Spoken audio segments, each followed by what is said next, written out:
Love and lust can lead to some seriously mismatched pairings. Welcome to WatchMojo.com, and today we'll be counting down our picks for the top 10 superheroes who hooked up with supervillains. Before we begin, we publish new videos every day, so be sure to subscribe and ring the bell to get notified about our latest videos. For this list, we'll be looking at romantic entanglements and hookups between superheroes and their adversaries. Elseworlds, what-if storylines, and parallel realities will be considered. In order to keep things interesting, we're being flexible with the term supervillain. So long as the character has led a life of crime and gone up against our hero at some point, they'll be considered. Number 10, Cyclops and Emma Frost. Scott Summers and Jean Grey are one of the great comic book romances, and for years, they fought the good fight together as teammates and a couple against a myriad of villains, including the White Queen of the Hellfire Club, Emma Frost. Over the years, however, Frost would evolve as a character, eventually joining the X-Men and Xavier Institute as a teacher. A powerful psychic, she winds up getting close to Cyclops, and the two begin a psychic extramarital affair. Though readers expected this to be a short-lived chapter in their lives, it ultimately resulted in the disintegration of Scott and Jean's marriage and a long relationship between Cyclops and Emma. Number 9, SheHulk and Juggernaut. It's a commonly explored theme in comics that men with fragile male egos can't handle the sort of strength a female superhero brings to the table, and SheHulk is seriously strong. As a result of a desperate blood transfusion that she received from her cousin Bruce Banner, aka the Hulk, Jennifer Walters can undergo a similar transformation while maintaining her intelligence, personality, and self-control. A lawyer, superhero, and all-around level-headed character, SheHulk doesn't seem like the type to have a one-night stand with a bona fide supervillain, but in Uncanny X-Men number 435, she and Juggernaut took an apparently epic tumble in the sheets that people are still talking about years later. Number 8, Ant-Man and Beetle. This particular hero-villain hookup saw thief-turned-Avenger Scott Lang have a one-night stand with another legacy character, Janice Lincoln, the daughter of Tombstone and inheritor of the villainous identity Beetle.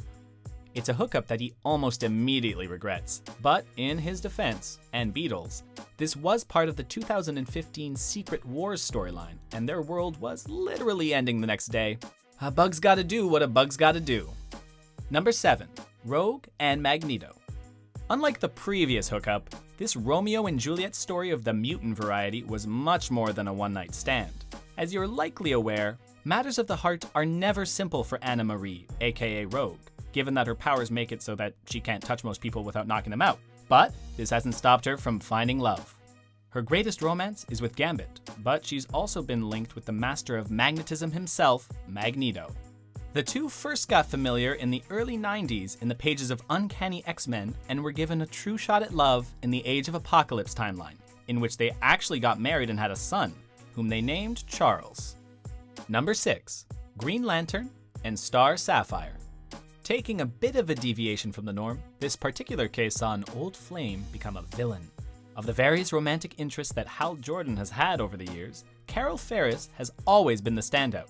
Their on-again, off-again relationship was complicated enough with Hal working as a member of the Green Lantern Corps, but things got really complicated when Ferris was similarly selected for greater things by an extraterrestrial force, the Zamorans. Unfortunately, as Star Sapphire, she went through a lengthy villainous phase before becoming the force for good that she's better known as today. Talk about a complicated relationship. Number 5, Sue Storm and Dr. Doom.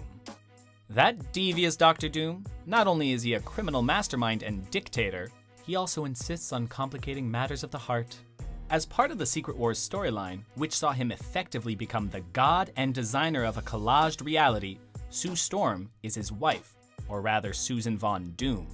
Well, that's one way to give the middle finger to your arch-nemesis Reed Richards. In this reality, not only have Sue Storm and Victor Von Doom fallen in love and gotten married, but they also have 2 children together, Franklin and Valeria. Of course, this isn't the only morally gray character Sue has gotten intimate with. She and Namor also have a history. Number 4, Wolverine and Mystique. Wolverine is known to be the best at what he does, and that's heavily implied to be tracking, fighting, and killing. But based on his romantic track record, he also appears to excel at being a shameless womanizer, and that extends to both sides of the battlefield. As explored in the Wolverine arc Get Mystique from 2008, Logan and Raven Darkholme go way back, as does their love-hate relationship. They've clearly always rubbed each other the wrong way, while simultaneously taking regular breaks to rub each other the right way, if you know what we mean. Number 3, SpiderMan and Black Cat. Whereas many contemporary superheroes operate within shades of gray, Peter Parker has long been held up as one of Marvel's most clear-cut do-gooders. Sure, he tackles plenty of megalomaniacs and freaks looking to end the world, but he's also just as committed to stopping more everyday crimes, like burglary. So, it's admittedly rather problematic that he, of all people, could become romantically involved with a crook like Black Cat. Something tells us that he doesn't take time to flirt and fool around with the other burglars he encounters on the rooftops of NYC. Of course, they've done more than hook up. They've actually been in a relationship more than once. Number 2, Daredevil and Elektra. Speaking of NYC-based superheroes and the femme fatales they love, how about the Devil of Hell's Kitchen and his Assassin of a Flame? Elektra's introductory arc in Frank Miller's critically acclaimed run of Daredevil in the early 80s delivered a complex love story that saw the off-panel old lovebirds reunited. Though they would work together and rekindle old passions, they also frequently came to blows, and continued to be at odds, as their respective philosophies made them fundamentally different. Elektra would even wind up working for crime boss Kingpin. A tragic love story, Elektra's initial arc would end with her death at the hands of Daredevil's nemesis, Bullseye. But she would return. Number 1, Batman and Talia al Ghul. Batman's most popular flame might be Selina Kyle, aka Catwoman, but honestly, she's been an ally for so long now that her cat burglarizing feels like more of a side hustle. And besides, Batman's relationship with the more overtly villainous Talia al Ghul is far more troubling. Honestly, their night of passion has been recontextualized so many times, we don't know what the truth is. But at some point, Bruce Wayne was either seduced or drugged into having an affair with the daughter of his enemy, Ra's al Ghul, an act of copulation that resulted in a son. Regardless, these two are clearly both interested, as exemplified by their frequent flirtations and multiple trysts. Do you agree with our picks? Check out these other great clips from WatchMojo, and be sure to subscribe and ring the bell to be notified about our latest videos.